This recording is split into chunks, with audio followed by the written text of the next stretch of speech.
जय श्री राम दोस्तों, कैसे हो आप सभी लोग। आशा करता हूं सभी स्वस्थ होंगे, मस्त होंगे। देखिए, पिछली क्लास में अपन ने दो महत्वपूर्ण शासकों के बारे में चर्चा की थी, जिसमें अपन ने पहले चर्चा की थी महाराणा क्षेत्र सिंह की, जिसे महाराणा खेता भी कहा जाता है। और उसके बाद में अपन ने उसी के पुत्र महाराणा लक्ष्य सिंह यानी राणा लाखा की चर्चा की थी। इनके बाद में अपन चर्चा करने वाले हैं आज राणा लाखा के महत्वपूर्ण पुत्र महाराणा मोकल की। और मोकल के बाद में अपन देखेंगे कि किस प्रकार कुंभा शासक बनता है और कुंभा ने क्या किया, मेवाड़ का महत्वपूर्ण तरीके से विस्तार करते हुए मेवाड़ को शिक्षा, साहित्य और स्थापत्य क्षेत्र में पूरे राजस्थान में महत्वपूर्ण बनाया। तो आज अपन उन्हीं के बारे में चर्चा करने वाले हैं। तो आज अपना टॉपिक होगा कौन सा, महाराणा मोकल। तो अपन ने पिछली क्लास में जिसके बारे में चर्चा की थी वो कौन था, एक तो राणा लाखा था, राणा क्षेत्र सिंह था। पहले तो अपन ने क्षेत्र सिंह की चर्चा की थी, क्षेत्र सिंह के बाद भी अपन राणा लाखा की चर्चा की। अपन ने यह भी देखा कि राणा लाखा का टाइम पीरियड क्या था, तो 1482 से लेकर 1421 तक राणा लाखा का टाइम पीरियड था। फिर राणा लाखा के बाद में राणा लाखा का पुत्र राणा मोकल या महाराणा मोकल लिख दो, महाराणा मोकल। कौन बनेगा शासक, महाराणा मोकल शासक बनेगा। मोकल ज्यादा समय तक शासन नहीं करेगा क्योंकि उसकी हत्या कर दी जाएगी। 1421 से लेकर 1433 ईस्वी तक क्या करता है, मोकल शासन करता है। ठीक बात है, ये क्रम आपको पता होना चाहिए। क्षेत्र सिंह, लाखा और लाखा के बाद में लाखा का पुत्र। देखो, ये क्षेत्र सिंह का पुत्र लाखा, लाखा का पुत्र कौन, महाराणा मोकल। अपन ने जब क्षेत्र सिंह या खेता की चर्चा की थी तो अपन ने दो यानी उसकी उपपत्नी चाचा और मेरा की भी बात की थी। चाचा और मेरा यानी उसकी उपपत्नी से जन्मे दो पुत्र, वो किसकी हत्या करेंगे, इसी के पोते। अभी इसका पोता हो गया ना, तो मोकल की हत्या करेंगे, वो भी अपन चर्चा करेंगे। तो पहली बात तो महाराणा मोकल। तो महाराणा मोकल के बारे में जब चर्चा करें तो महाराणा मोकल किसका पुत्र है, तो राणा लाखा का। तो राणा लाखा की मृत्यु के बाद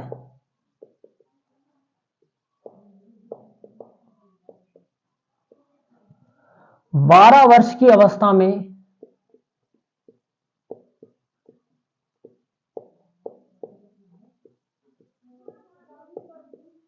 मोकल मेवाड़ का शासक बनता है।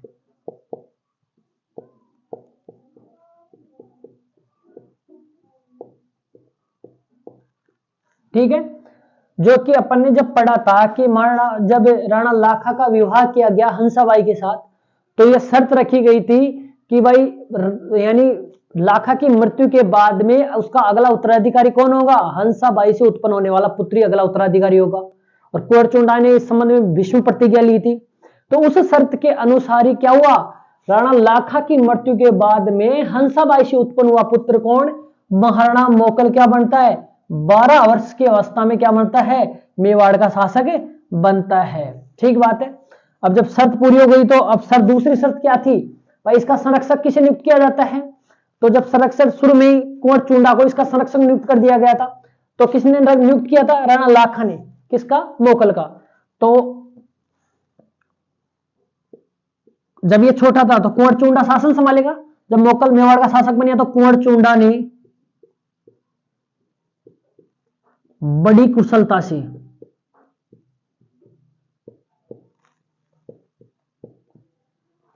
मेवाड़ का शासन संभाला। ठीक है, क्यों, क्योंकि मोकल का क्या था, ये संरक्षक था। क्योंकि कुंवर चुंडा मोकल का संरक्षक था तो मोकल शासन कार्यों के बारे में इतनी जानकारी, नॉलेज थी नहीं। तो ऐसे में इस समय शासन कार्य कौन चला रहा था, तो कुंवर चुंडा चला रहा था। अब जब कुंवर चुंडा शासन चला रहा तो हंसाबाई, अब हंसाबाई देखो मां है तो मां के मन में तो अपने पुत्र के लिए कोई ना कोई भय तो उत्पन्न होगा, भय उत्पन्न होगा। साथ में उसके ये लगने लगा कि कुंवर चुंडा क्या कर रहा है, धीरे धीरे क्या कर रहा है, शासन में हस्तक्षेप करके शासन पर अधिकार करना चाहता है। तो उसके मन में इस प्रकार की शंका उत्पन्न होने लगी।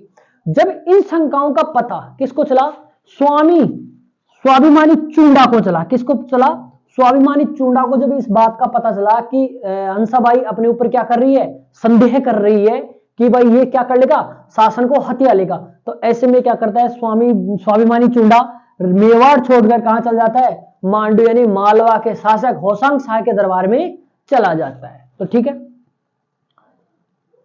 हंसाबाई के संदेह के कारण कुंवर चूंडा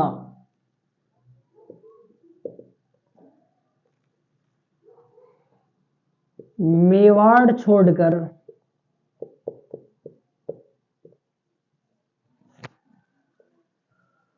मांडू यानी मालवा, मालवा के सुल्तान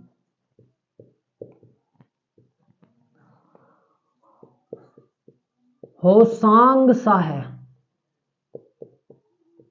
ये क्वेश्चन कई बार आया हुआ है, के दरबार में चला जाता है।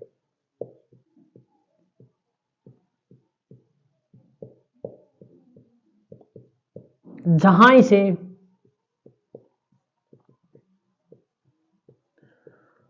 सम्मान पूर्वक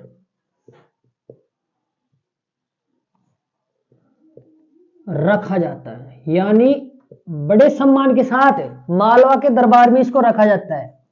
ठीक है, तो ध्यान रखना, कुंवर चूंडा हंसाबाई के संदेह के बाद मेवाड़ को छोड़कर मालवा के शासक के दरबार में चला जाता है, तो होशांग शाह के दरबार में चला जाता है। किसके दरबार में, होशांग शाह के दरबार में चला जाता है। कई बार ये क्वेश्चन ऐसे भी पूछा गया है कि हंसाबाई के संदेह के कारण कुंवर चूंडा ने मेवाड़ छोड़कर किस राज्य में शरण ली, तो किसमें ली, तो मांडू यानी मालवा के राज्य में शरण ली। ध्यान रखना, इस समय मालवा और गुजरात मेवाड़ के साथ पारस्परिक संबंधों में बहुत महत्वपूर्ण माने जाते हैं।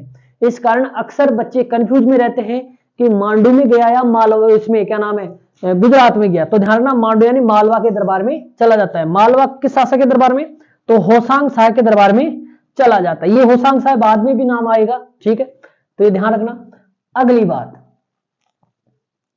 जब ये मांडू के दरबार में चला जाता है तो हंसाबाई क्या करती है, अब इसका शासन कौन संभाले, तो हंसाबाई अपने भाई राव रणमल को मारवाड़ से बुला लेती है। ठीक है, हंसाबाई मेवाड़ का राज्य संभालने के लिए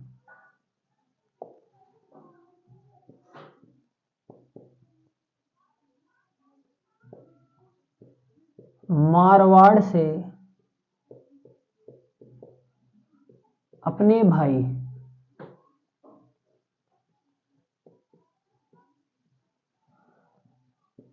राव रणमल को बुलाकर मेवाड़ का प्रशासन सौंप देती है। तो अब मेवाड़ का प्रशासन कौन संभाल रहा है, राव रणमल। ठीक है, यानी अब मोकल का संरक्षण कौन बन गया है, तो राव रणमल बन गया है, जो उसका क्या है, मामाई है। ठीक बात है। अब क्या करेगा राव रणमल, क्या करेगा, अपने प्रभाव को बढ़ाएगा मेवाड़ में, और प्रभाव को बढ़ाकर क्या करेगा, कई मेवाड़ी सरदारों की, एक इनमें से एक क्या नाम है, कुंवर चूंडा के भाई की भी हत्या कर देगा, और साथ में जो मेवाड़ के अन्य सरदार है उनको नाराज कर देगा। क्यों, क्योंकि ये बहुत बड़े ज्यादा प्रभावित रूप से क्या करता है, मेवाड़ के सरदारों की अवहेलना करता है, और साथ में क्या करता है, मेवाड़ से सेना ले जाकर क्या करता है, कहां पर, मंडोर पर आक्रमण कर क्या कर लेता है, मारवाड़ के शासन पर अधिकार कर लेता है। तो ये चीज ध्यान रखना, राव रणमल ने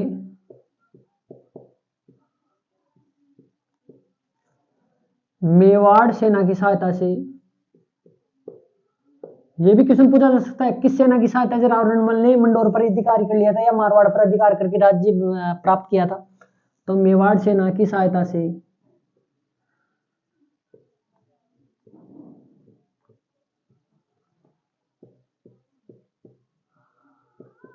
मारवाड़ पर अधिकार कर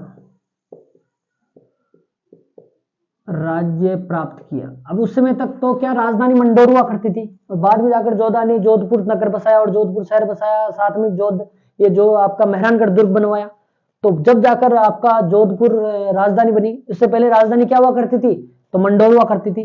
तो मारवाड़ पर अधिकार कर लिया, राज्य प्राप्त किया। ठीक बात है।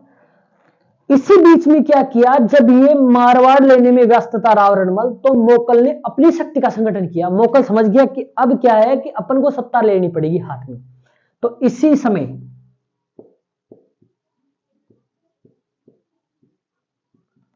मोकल ने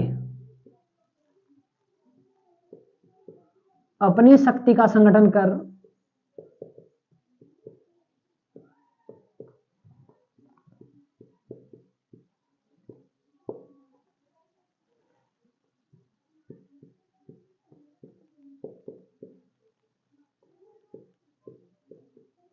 और शक्ति का तो संगठन किया ही किया, साथ में इसने क्या किया, रामपुरा के युद्ध में नागौर के शासक फिरोज खां को पराजित कर दिया। तो कौन सा युद्ध, ये ध्यान रखना आप, तो रामपुरा का युद्ध।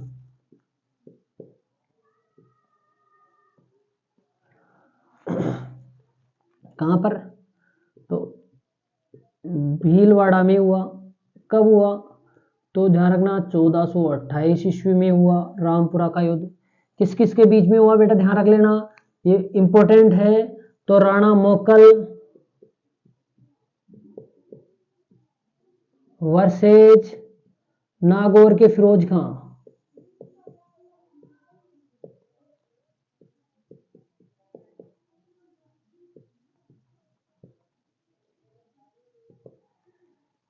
किस किस के बीच में हुआ, तो महाराणा मोकल और नागौर के फिरोज खां के बीच में हुआ। मोकल विजय हुआ और फिरोज का क्या हुआ, भयंकर तरीके से पराजित हुआ। इस स्थिति में क्या हुई, मोकल की जय जयकार होनी प्रारंभ हो गई और समझने लगा कि मोकल क्या है, अब वयस्क हो गया है और अब शासन संभालने के लायक हो गया है।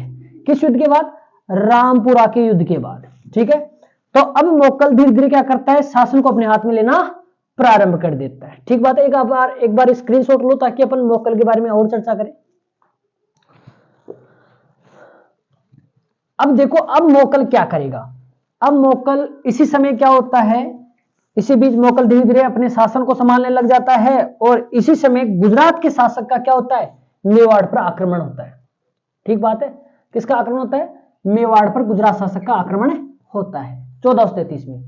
अब उस आक्रमण को रोकने के लिए मोकल जीलवाड़ा क्षेत्र में क्या डटा रहता है, उस सेना को रोकने के लिए। तो उसी समय कुछ घटना घटित होती है जहां पर मोकल की क्या कर दी जाती है, हत्या कर दी जाती है। ये ध्यान रखना, रामपुरा का जो युद्ध लड़ा गया भीलवाड़ा में 1427 में, उसमें मोकल विजय हुआ और फिरोज खां की क्या हुई, हार हुई। तो ये मोकल की एक महत्वपूर्ण विजय थी प्रारंभ में। ठीक बात है।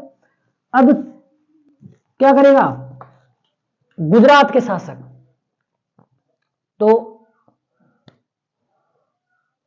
1433 ईस्वी में गुजरात शासक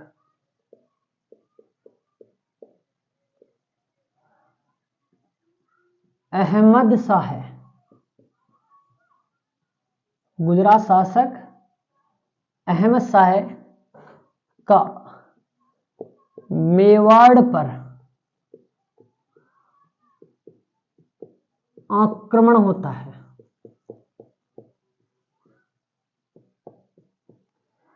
जिसे रोकने के लिए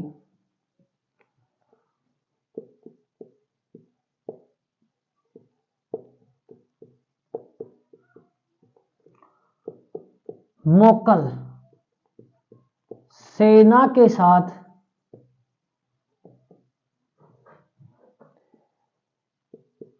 जीलवाड़ा क्षेत्र राज संबंध में रुका हुआ था। कहां पर रुका था, जीलवाड़ा क्षेत्र में, राजसमंद में यहां पर रुका हुआ था अपनी सेना लेकर मोर्चा बांधे हुए कि भाई जैसे एमएस आक्रमण करेगा तो यहीं पर उसको क्या कर लिया जाए, रोक लिया जाए। इसी समय प्रसंगवश इसी समय प्रसंगवश मोकल ने क्या कर लिया, चाचा और मेरा, जो भी उस समय नामे थे, महपा पवार भी वही था, ठीक है। तो चाचा और मेरा से उनसे किसी एक पेड़ के बारे में पूछ लिया कि भाई ये पेड़ किसका है, लकड़ी यानी कौन सा वृक्ष है, ये कौन सी प्रजाति का है। तो इस संबंध में चाचा और मेरा क्या हो जाते हैं, चिढ़ जाते हैं। चिढ़ किस लिए जाते हैं, तो मैंने बताया था कि चाचा और मेरा की जो मां थी, जो खातिन जाति की थी, तो उन्होंने देखा कि अपनी जाति को ताना मारकर अपन को ये चीज पूछ रहे हैं, तो इसलिए वो चढ़ जाते हैं।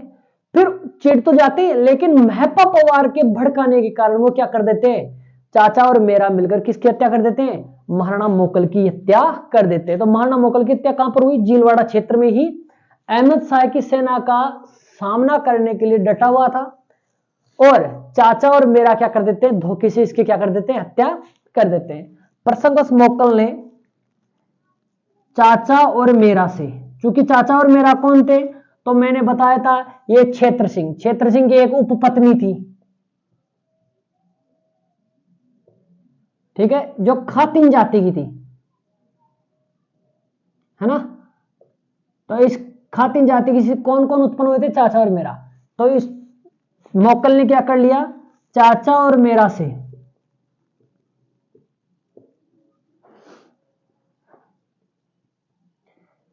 किसी वृक्ष के बारे में पूछ लिया,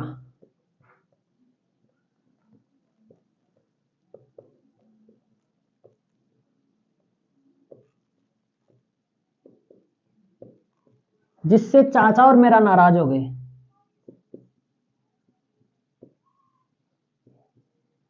नाराज हो गए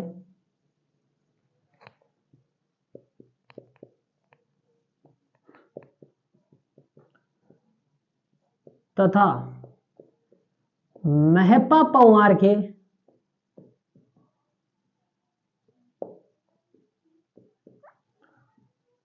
भड़काने पर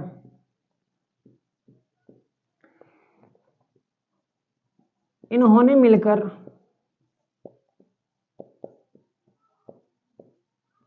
मोकल की हत्या कर दी।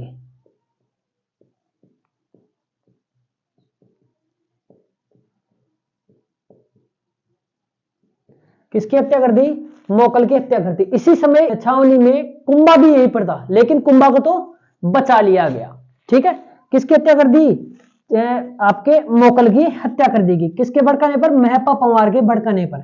अब कुंभा देखना बदला लेगा, जब अपन कुंभा के बारे में पढ़ेंगे तो अपन देखेंगे तो कुंभा महपा पवार चाचा और मेरा को क्या कर देता है, मरवाता है, ठीक बात है। पहले चाचा और मेरा को मरवाता है, फिर चाचा के पुत्र एका और महपा पवार जब मालवा के सुल्तान के दरबार में भाग जाते हैं, तो मालवा सुल्तान को चिट्ठी लिखता है कि भाई आप ना तुरंत प्रभाव से इन शत्रुओं को मुझे वापस गिरफ्तार करवा दो।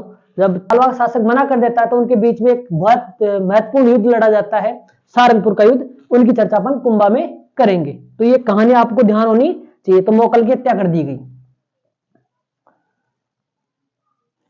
जब मोकल की हत्या कर दी गई तो अहमद शाह की सेना तो आ रही थी, तो मोकल की हत्या के बाद में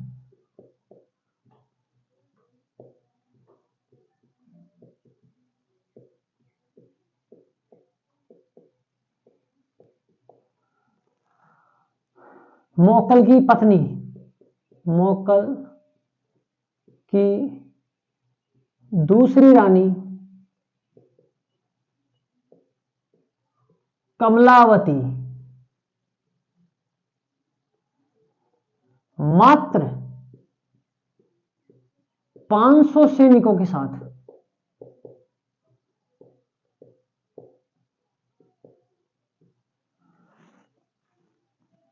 अहमद शाह की सेना का मुकाबला करती है।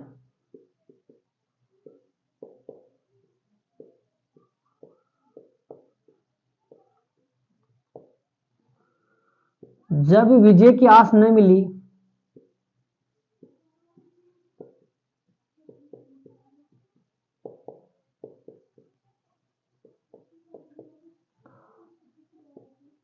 चिता में जलकर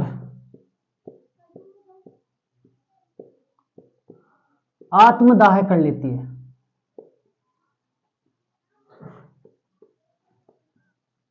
क्या कर लेती है? आत्मदाह कर लेती है। कौन? मोकल की दूसरी रानी कमलावती।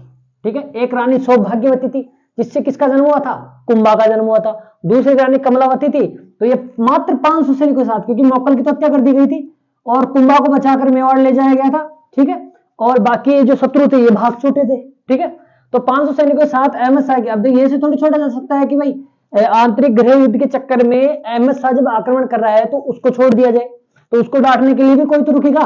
तो कमलावती क्या करती है? रुकती है 500 सैनिकों के साथ और उसका सामना करती है, लेकिन जब विजय की आस नहीं मिलती है तो क्या करती है? चिता में जलकर आत्मदाह कर लेती है। ठीक बात है।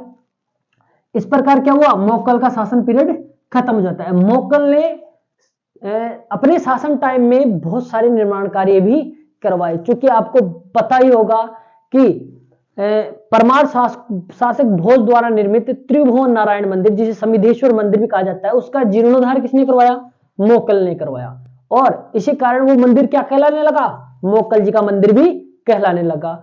इसी प्रकार मोकल ने आपकी जो नागदा में आपका शिव का मंदिर है, ठीक है, उसका भी परकोटा बनवाया। इसके अलावा इसने विष्णु का मंदिर का निर्माण करवाया और इसके अलावा इसके दरबार में माना, फन्ना और विशाल जैसे प्रमुख शिल्पी और भट्ट विष्णु और योगेश्वर जैसे क्या थे? विद्वान प्राचार्य पाते थे। ठीक है, तो महाराणा मोकल ने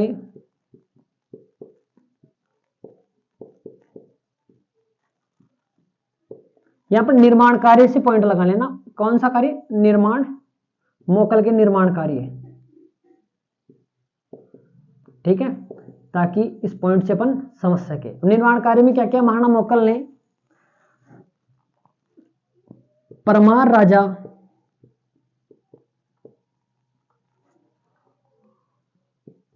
भोज द्वारा निर्मित समिधेश्वर या जिसे त्रिभुवन नारायण मंदिर कहते हैं। तो परमार राजा भोज द्वारा निर्मित समिधेश्वर या त्रिभुवन नारायण मंदिर का जीर्णोद्धार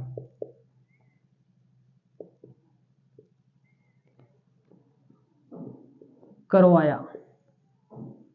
ठीक है, इसके अलावा एक लिंगनाथ जी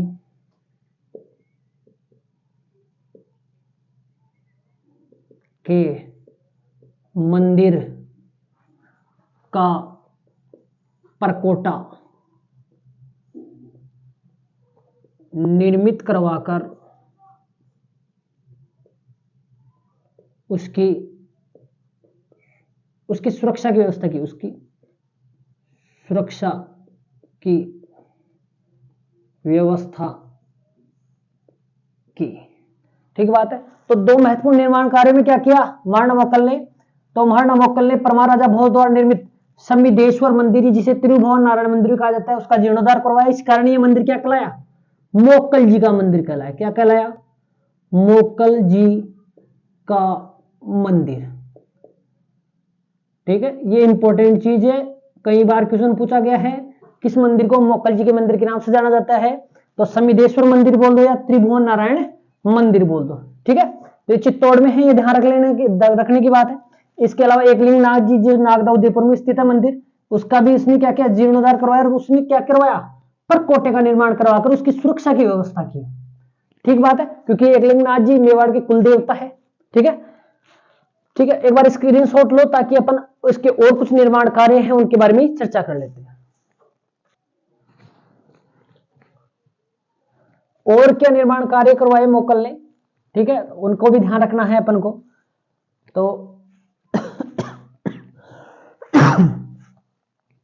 इसके अन्य निर्माण कार्यों में इसने अपने भाई बाघ सिंह के नाम पर, इसके अलावा इसने एक विष्णु मंदिर का निर्माण करवाया।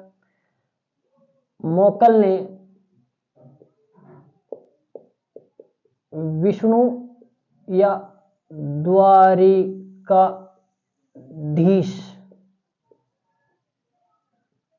मंदिर का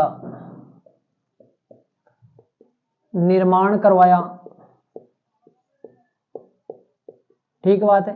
तो एक कहने का मतलब इसने 3 मंदिर इसके ध्यान रखने हैं। एक तो समिदेश्वर मंदिर का जीर्णोद्धार करवाया, इस कारण मोकल जी का मंदिर कहलाया।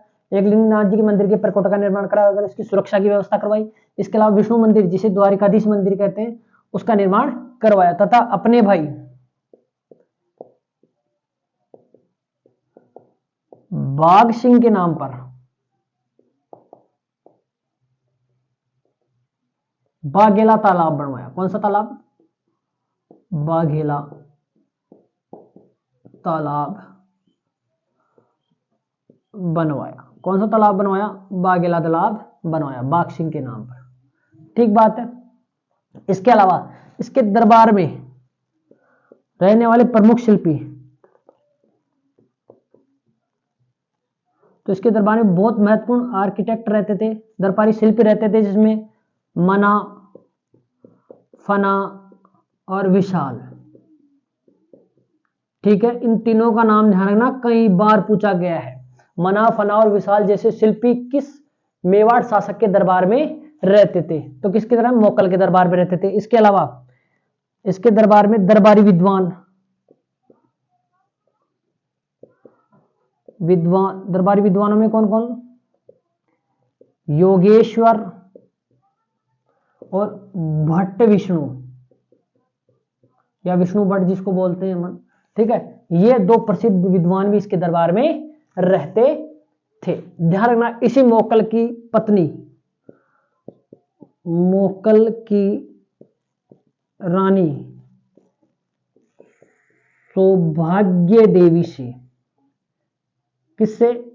सौभाग्य देवी, जो परमार वंश की थी। ध्यान रखना, परमार वंश की रानी थी भाई, ये परमार वंशी थी। सौभाग्य देवी से कुंभा का जन्म होता है। किसका? महाराणा कुंभा का। ये मेवाड़ का सौभाग्य ही था कि कुंभा जैसा एक महान शासक क्या हुआ? मेवाड़ में हुआ। तो एक तरह का सौभाग्य ही था, क्योंकि सौभाग्य देवी से जन्मा था, तो इसने मेवाड़ में सौभाग्य लाया। किस चीज का? चाहे स्थापत्य में ले लो, चाहे अपने राजनीतिक जीवन में ले लो, चाहे शिक्षा में ले लो, इन सब क्षेत्रों में कुंभा सबसे आगे था।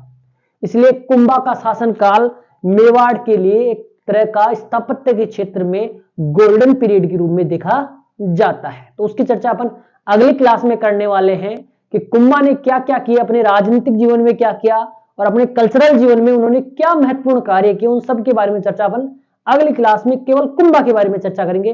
तब तक के लिए हंसते रहिए, खुश रहिए। जय श्री राम, खमा गणित।